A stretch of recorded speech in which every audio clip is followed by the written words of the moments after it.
नित्यं ध्यायन्ति योगिनां कामदं मोक्षं चैव ओंकाराय नमो नमः। स्वयं सुकृतिनां भावने स्वलक्ष्मी पापात्मनां कृतधियां हृदये सुबुद्धि श्रद्धा सतां कुलजनां प्रभवस्य लज्जा त्वां नतास्म परिपालय देवि विश्वाम्।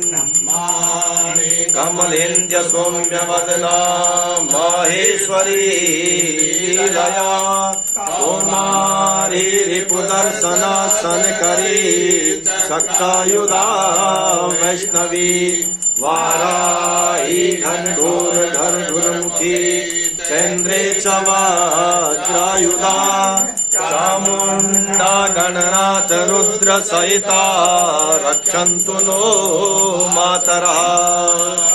यदङ्गत्वेन नमो देव्या भूयिता विनिमार्गदा कुर्वन्तु कार्यमखिलं निर्विघ्नेन कुरुत्वा देहो भाग्यमारोग्यं देहि मे परमं सुखं रूपं देहि जयं देहि यशो देहि दिशो देहि। ब्रह्मा मुरारी त्रिपुरान्तकारी भानु सचिवो सुतो बुधश्च गुरु सशुक्रा शनिराहु केतवः सर्वे ग्रहा शान्तिकरा भवन्तु।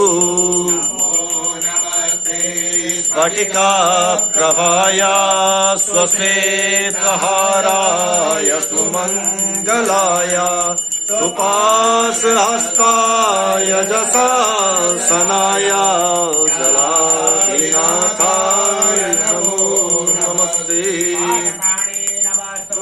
पद्मने जीवनायकं यावत् कर्म समापेस्तात् तावत् त्वं स्वस्तिरो भव।